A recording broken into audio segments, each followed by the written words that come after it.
अब किसी को शौक चढ़ा है पार्टी छोड़कर जाने का, मेरी शुभकामनाएं, हो सकता है उनको दूसरी पार्टी में कांग्रेस से ज्यादा अच्छा मिल जाए।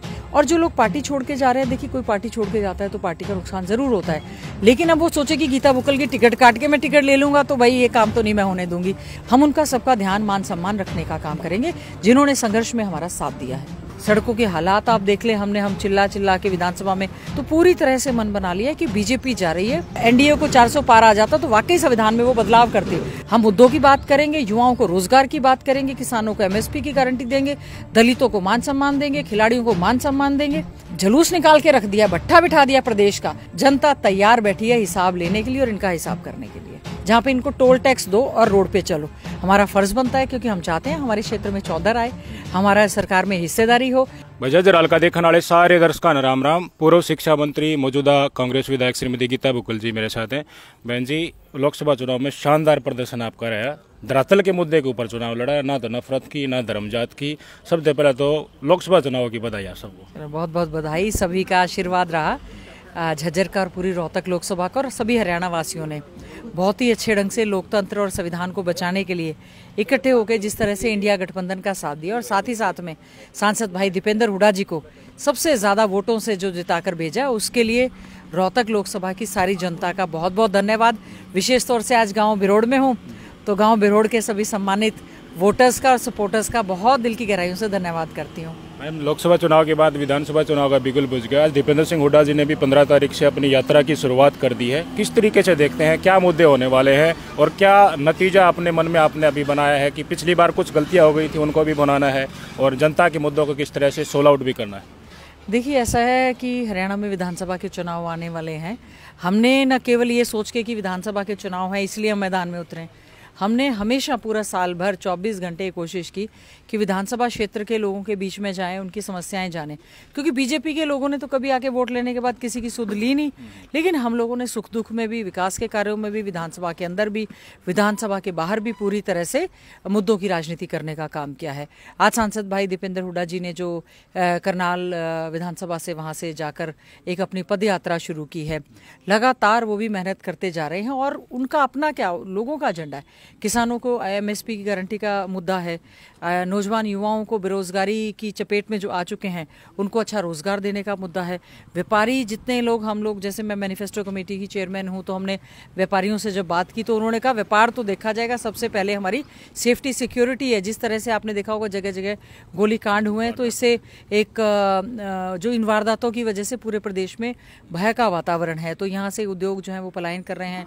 युवा साथी जो है डंकी के माध्यम से इलीगल तरीके से प्रदेश और देश छोड़कर जा रहे हैं। सरकार उनको पक्की नौकरी नहीं दे रही है। सड़कों के हालात आप देख ले, हम चिल्ला चिल्ला के विधानसभा में फोटो वीडियो ले जाकर हम लोग लगे रहे।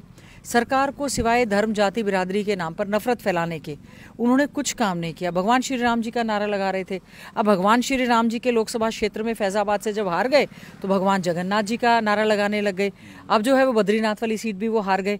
तो भगवान के नाम पर राजनीति करने का काम करते हैं। लोगों को विकास चाहिए, काम चाहिए, गरीब को, दलित को, मजदूर को, किसान को, युवाओं को, व्यापारियों को, कर्मचारियों को, सबको यहाँ पे सेफ्टी, सिक्योरिटी और काम चाहिए। तो ये सब तमाम मुद्दे हैं जो हम लोग लेकर प्रदेश की जनता के बीच में जाएंगे। और जिस तरह से लोकसभा के नतीजे आए, 47.6% ऑफ वोट पूरे कंट्री में हाईएस्ट कांग्रेस पार्टी को मिला है, हरियाणा में जो मिला है, तो हम सबका धन्यवाद भी करते हैं। और लोग ये कहते हैं कि उस समय तो राष्ट्रीय मुद्दे थे, मोदी जी फैक्टर था, राष्ट्रीय मुद्दे थे। अब तो प्रदेश के अपने जो स्थानीय मुद्दे हैं उन पर चुनाव लड़ा जाएगा। तो पूरी तरह से मन बना लिया कि बीजेपी जा रही है और हुड्डा साहब के नेतृत्व में कांग्रेस पार्टी की सरकार बनने जा रही है। मैडम, बीजेपी वाले लगातार ये कह रहे हैं कि विपक्ष वालों ने जनता को बरगलाया, संविधान की किताब हाथ में ली कि आरक्षण खत्म हो जाएगा, लेकिन ऐसा नहीं है। उसके बाद आपने देखा कि उन्होंने संविधान हत्या दिवस भी 25 जून को घोषित कर दिया। अब बता रहे हैं कि खुद नरेंद्र मोदी जी भी संविधान बचाओ यात्रा निकालने वाले हैं। अब 75 साल हो जाएंगे संविधान के अडॉप्शन का। आपको क्या लग रहा है कि मात्र एक संविधान की किताब लेकर आपने लोगों को जागरूक कराया, सिर्फ यही मुद्दा था कि संविधान खत्म हो जाए, और भी जनता में कुछ नाराजगी थी? संविधान को बचाने का जो हमने एक मुहिम चलाई, वही बात थी कि देश के प्रधानमंत्री जिस दिन दोबारा चुनकर आए तो उनको संविधान को चूमना पड़ा।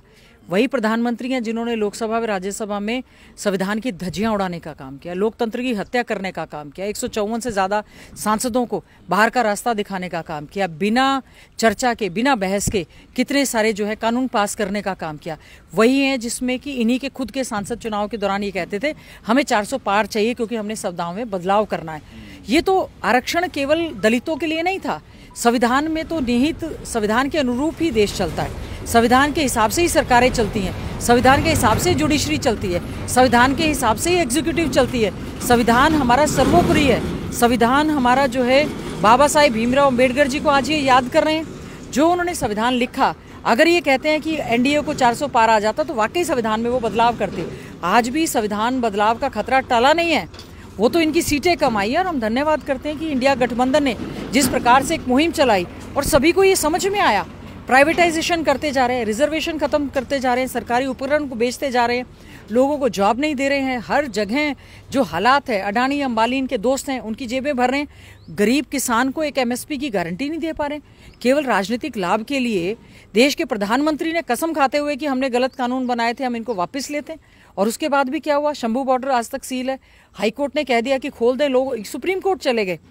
किसानों को, अन्नदाता को, जो कि आर्थिक विकास की रीढ़ की हड्डी है, उनको रोड पार करने नहीं दे रहे। ऐसा तो कभी चाइना बॉर्डर और पाकिस्तान बॉर्डर पर भी नहीं होता। तो ये तो बीजेपी वाले क्या कहते हैं इसकी हम परवाह नहीं करते। कांग्रेस क्या करना चाहती है, मुद्दों पर आएंगे, हम मुद्दों की बात करेंगे, युवाओं को रोजगार की बात करेंगे, किसानों को एमएसपी की गारंटी देंगे, दलितों को मान सम्मान देंगे, खिलाड़ियों को मान सम्मान देंगे, जो तिरंगा हमारा लेके जाते हैं। देश के प्रधानमंत्री जी भूल गए ऐसे ऐसे जिन उनके सांसदों ने, मंत्रियों ने यौन शोषण किया खिलाड़ियों के साथ, उनको बचाने का काम उन्होंने स्वयं किया, एक दिन भी नहीं उनके पक्ष में आए। मणिपुर हमारा जल रहा है, राहुल गांधी जी ने जो भारत जोड़ो यात्रा की, लोग इन्होंने तो उसका भी माहौल बनाया था। अभी भी मुझे हैरानी होती है, देश के प्रधानमंत्री हैं, उनकी भाषा पे कंट्रोल रखना चाहिए। हमारे इंडिया गठबंधन के लीडर ऑफ ऑपोजिशन को वो किस तरह से संसद में खड़े होकर बाल बुद्धि कह रहे हैं, उन्होंने क्या क्या नहीं कहा, आपने सुना नहीं हमारे तृणमूल की सांसद किस तरह से कह रही थी। तो देश के प्रधानमंत्री हैं, उनकी इज्जत करते हैं, लेकिन किसी की भी इज्जत उतारने का अधिकार उनको नहीं है, ना ही बीजेपी वालों को है। अगर बीजेपी के लोग अब मैदान में आएंगे, हम उनसे पूछेंगे ना आमने सामने, मानसून सत्र में पूछेंगे कितनी सड़कें बनाई, कितने स्कूल बनाए, कितने कॉलेज बनाए, कितने स्कूल बंद कर दिए, जुलूस निकाल के रख दिया, भट्ठा बिठा दिया प्रदेश का। आज पूरी तरह से जनता तैयार है। नीट की परीक्षा हुई, आपने देखा, नीट की परीक्षा हुई, पेपर लीक हो रहे हैं, पैसे में पेपर बिक रहे हैं, बच्चों को सुप्रीम कोर्ट जाना पड़ रहा है और सुप्रीम कोर्ट से उनको राहत मिल रही है, उसके बावजूद भी देश के एचआरडी मिनिस्टर उनको क्लीन चिट दे देते हैं। तो कैसी सरकार है, जुलूस निकला हुआ है पूरे देश भर में। अब ये धर्म के नाम पर, देखिए धर्म जो है एक आस्था का विषय है, बहुत ज़्यादा राजनीति का विषय नहीं है। इन्होंने ये कार्ड चलाने की कोशिश की, लेकिन हमारी हिंदुस्तान की जनता ने लोकतंत्र में अपने मत का सही इस्तेमाल करते हुए इनको आईना दिखाने का काम किया। देश के प्रधानमंत्री लगातार टीवी पर, जब वो पीछे चलते रहे, 1.5 लाख की जीत पर लाकर उनको खड़ा कर दिया है।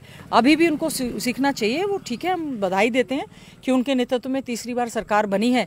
लेकिन अभी जो हमारे बाई इलेक्शन के नतीजे आए, 13 में से 10 से ज़्यादा 11 सीटें हम करीबन जो है इंडिया गठबंधन जीत कर आई है। तो इनके तो जाने के दिन आ गए, क्या पता है सेंटर की सरकार कब गिन जाए। हमें पता है, हरियाणा में जब भी चुनाव होंगे, जनता तैयार बैठी है हिसाब लेने के लिए और इनका हिसाब करने के लिए। अब जैसे विधानसभा पे आते हैं मैडम जी, पावर प्लांट लगा आपके समय पर भी, बड़े बड़े हॉस्पिटल्स भी खोले, एजुकेशन संस्थाएं भी खुली, ITI भी खोले, अस्पताल भी खोले हैं, रोड मेरे ख्याल से एक योजना बीजेपी की थी, उसमें चल भी गए थे। आपको क्या लगता है, बिल्कुल जनता पूछना चाहती है कि बीजेपी वालों ने काम क्यों नहीं करवाया, क्यों पावर प्लांट नहीं खुलवाए, क्यों संस्थाएं नहीं खुलवाई, क्यों रोड नहीं बनवाए? उन्हें लग रहा है कि यहाँ से कांग्रेस की विधायक है और आगे भी कांग्रेस का इरादा रहने वाला, इसलिए काम नहीं करा। देखिए, बीजेपी ने कहीं भी, जहाँ बीजेपी के भी MLAs हैं, वो भी रोते फिर रहे हैं। डिप्टी चीफ मिनिस्टर थे दुष्यंत चौटाला, उचाना वाले कह रहे हैं हमारे यहाँ कुछ नहीं ईंट लगाई। वो इंद्रजीत जी सेंट्रल मिनिस्टर हैं, अभी भी सेंट्रल मिनिस्टर हैं, सांसद हैं, वो कह रहे हैं हमारे यहाँ काम नहीं हो रहे। करनाल से मुख्यमंत्री जी जो है रहे लगातार, अभी भी मुख्यमंत्री का क्षेत्र है, करनाल वाले रो रहे हैं। इन्होंने प्रदेश में काम ही नहीं करा है, बेवकूफ़ बनाने का काम किया, सरकारी संस्थानों को बेचने का काम किया, स्कूलों को बंद करने का काम किया, झाड़ली प्लांट का एक यूनिट बंद करने का काम किया, पानीपत की यूनिट बंद करने का काम किया। रोड्स इंफ्रास्ट्रक्चर के नाम पे इन्होंने पैसा कहाँ लगाना, जहाँ पे आमदनी इनको मिल रही थी, जहाँ पे इनको टोल टैक्स दो और रोड पे चलो। बाकी जगह तो इन्होंने बड़ी बुरी हालत की है। किसानों की हालत इतनी खराब हुई, मंडियों में उनका किसान का अनाज नहीं खरीदा, रजिस्टर्ड पोर्टल लगा दिए। अगर किसी किसान के खेत में अच्छी फसल हो गई तो आपने उस पर स्लैब लगा दिया, इससे ज़्यादा नहीं खरीदेंगे। अगर रजिस्टर्ड किसान नहीं है, मेरी फसल मेरा ब्यौरा के तहत, उसमें आपने LIC वालों को फ़ायदा पहुँचाने का काम किया। फसल बर्बाद हो गई तो क्षतिपूर्ति पोर्टल पर जाए, क्षतिपूर्ति पोर्टल आपके चले नहीं। इनकम परिवार पहचान पत्र की आपने माने वो कंपलसरी कर दिया। परिवार पहचान पत्र की क्या सैंक्टिटी है? सुप्रीम कोर्ट की 6 बेंच की जो है बेंच ने कहा कि ये कॉन्स्टिट्यूशनली इसको सही नहीं है।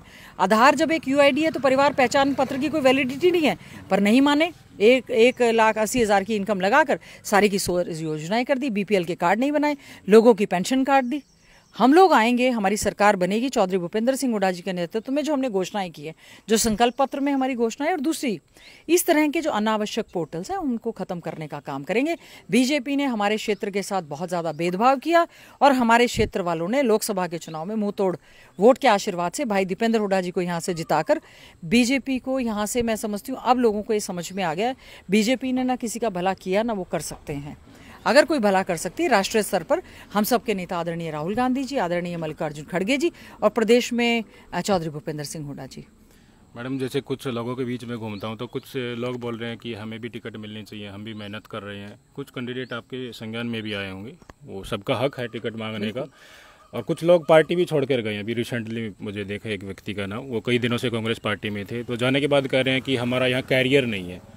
क्या ऐसे लोग छोड़ के क्यों जा रहे हैं? उन्हें क्या लगता है कि उनका कैरियर क्यों नहीं है? मैडम जी, देखिए, राजनीतिक तौर पे और लोकतंत्र में सभी को अधिकार है अपनी बात कहने का, टिकट मांगने का, सबका अधिकार है। सभी राजनीतिक दल आते हैं, लोग इंडिपेंडेंट भी खड़े होते हैं, आप किसी को रोक नहीं सकते हैं। लेकिन जिनको लगता है कि कैरियर नहीं है, अब देखो 4 बार यहाँ की जनता ने आशीर्वाद देकर मुझे विधानसभा में भेजा।